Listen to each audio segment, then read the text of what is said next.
Wagon just crossed 2,500 miles on this oil change interval. Time for a restore and protect update. Unfortunately, the lifter noise on the exhaust valves of cylinder number 5 is still present.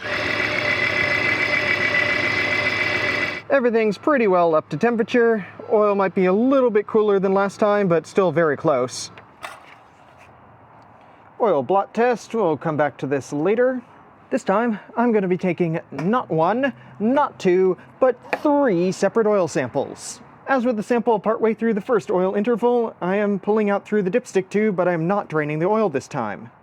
2 of these samples are going to Blackstone, as I've been using in the past iterations of this experiment.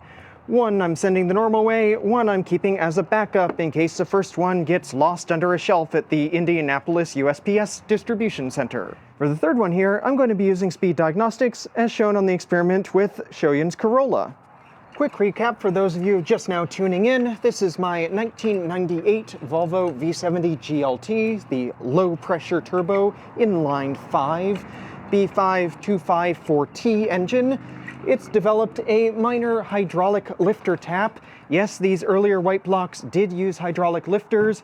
In the very end of the 90s / early 2000s, they transitioned to a different valve train and cylinder head with solid lifters. The idea is I'm going to try various additives that claim to be able to clean the inside of an engine or stop lifter noise, and see if anything can resolve it.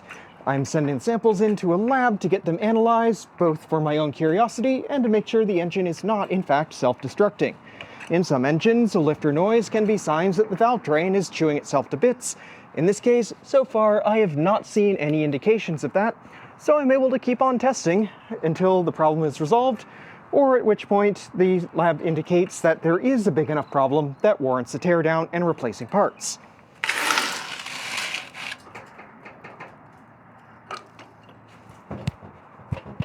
Got the new filter all marked up, ready to go. It is the 17th of April, 2026. I'm well aware of the trick of using a hammer and screwdriver to punch a hole in the bottom of the filter and let it drain before unscrewing it so it makes less mess. But in this case, I don't want to introduce any external contaminants into the filter because I'm going to be looking closely there to see what it's caught. I am going to try using a cup to catch the oil so it's not just pouring over my hand. Should be nice and finger tight now. Let's see how much of a mess this does or doesn't make.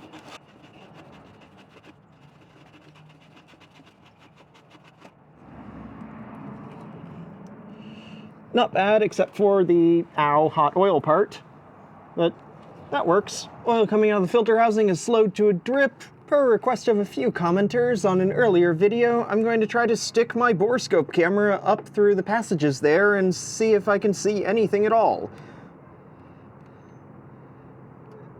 And that's it. It goes up there and takes a sharp turn that the camera cannot follow, even though it does articulate.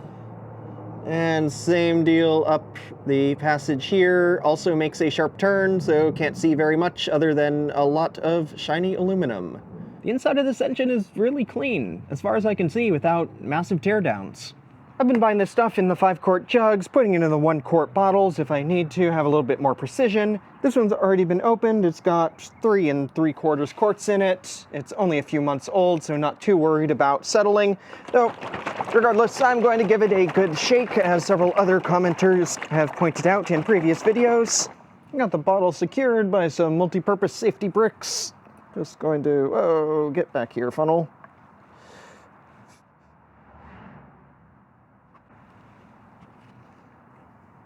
Yes, I pre-fill my oil filters. While it may not be a cure-all, I like the peace of mind of seeing the digital oil pressure gauge come up a few seconds sooner. Between the volume of the canister and what soaks into the media, that's how much oil this filter takes, and it's not even full to the brim. Had some comments on previous videos saying I should only use old oil to lube the filter gasket, but they never really specified why, even when I asked. So if anyone has some more information on that, please educate me and the rest of the viewers. Gasket's clean, ready to go. Bottomed out, and 1/4, 2/4, 3/4. Done. As always, yell in the comments if you see any leaks. There's our oil pressure. Looks good to me. Should have had enough time for the oil to settle on the dipstick. It should take most of that remaining quart bottle. Here's a look down the fill cap. I'll put the before images side by side so we can compare. Seems like they are thinning and starting to shrink, but it is a very slow process. Same deal with that other stain a little bit further down. Pretty clean in there, as always, since the headwork was done at 227,000 miles. It does take a while for the top end of this engine to drain down into the sump. Where are we at? Hey, they're right up here between the top two X's. Perfect. Getting the Volvo filter cut open. In terms of recording sequence, this is right after I cut open the filter on Shoyin's Corolla.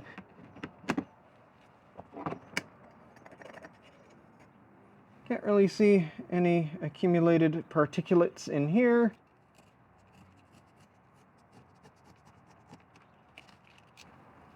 It's a sampling of pleats. Can't see much with all the oil in there. So I do the trick where I wrap it up in a paper towel and then squash the heck out of it with a clamp.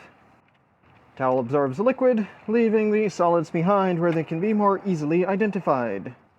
Not that there's a whole lot to speak of. In the valley of each pleat, there's a scattering of extremely fine carbon particles.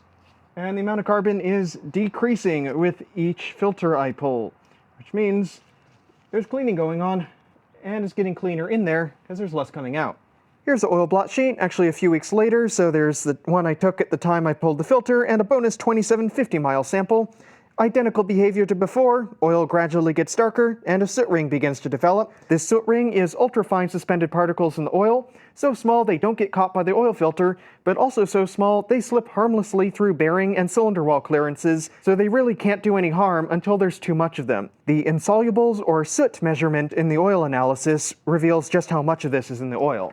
Got the report from Speed Diagnostics pretty quickly as usual, and after another USPS rerouting to Arizona of all places, I got the Blackstone report. Overall, things look really good. I'm seeing green check marks across the board. Viscosity is still a touch low, and Speed Diagnostics has a more sensitive fuel dilution test, so it's actually showing 0.5% here. Everything's well within the safe range, but that could still be contributing to a small loss of viscosity. Soot or insolubles is low, well in range, no water, no glycol, no potassium, low silicon. At this point, I'm thinking that silicon might be an additive in the oil rather than contamination. All the additives are in line, though we'll come back to this later when I pull the other report up. Wear metals, very low, all green, barely any iron. That's what I'd be looking for with camshaft or lifter wear, and that's negligible. Same thing, total metals low, wear per 1,000 miles, very low. Comments say everything within normal ranges. Wear per 1,000 below 5 ppm, which is good. No sign of abnormal wear or contamination. Resample at next oil change at 5 to 6,000 miles on the oil and establish the trend. Hopping over here to Blackstone, and it's just more of the same. Small differences in the counts on some things, such as aluminum is reading higher here. Iron is reading the same. No tin on Blackstone, but there was a few ppm tin on Speed Diagnostics, so there's going to be some small differences sample to sample, and also in the calibration of the equipment. I'll have to wait until I have more samples on this unit with Speed in order to see what kind of trend develops there. Also differences in some of the additive counts. Calcium at 1,019 parts per million, but over here it shows it at 663. That is quite a big difference. Some of the other additives are also offset, but not in the same direction. Speed Diagnostics says there's more zinc compared to Blackstone. Again, I'm going to have to wait to see the trends develop before I can make any conclusions there, other than difference in equipment. Rest of these numbers line up pretty well. Viscosity, 9.19 CST versus 9.14. That is negligible difference between the two labs.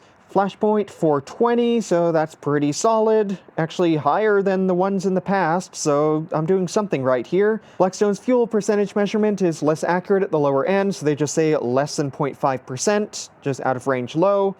No antifreeze, no water, those are the same.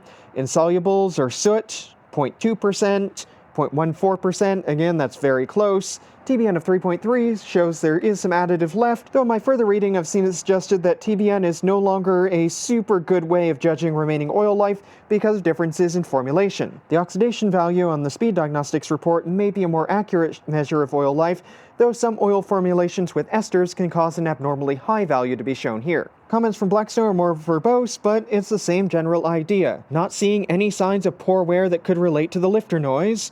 Iron came in a low level, in fact it's a bit lower than last time. Rest and wear metals continue to look good, no contamination detected, can add 2,000 or 3,000 more miles on this oil and then check back. So the overall conclusion from both these reports is the engine still looks good, the cam and lifter are not tearing themselves up, and I can keep testing. Yes, it could be a deeper issue, yes I might need to replace that lifter eventually, but nothing is currently tearing itself apart, so the noise remains just a nuisance. I'm going to keep running Restore and Protect for now, but I'm getting lots of good suggestions in the comments, so keep those coming, I appreciate it. In the meantime, I got a lot of other projects going on, YouTube has some suggestions floating by my head somewhere up in this area, and I'll see you on this series in a few thousand miles and a few months. Thanks for watching.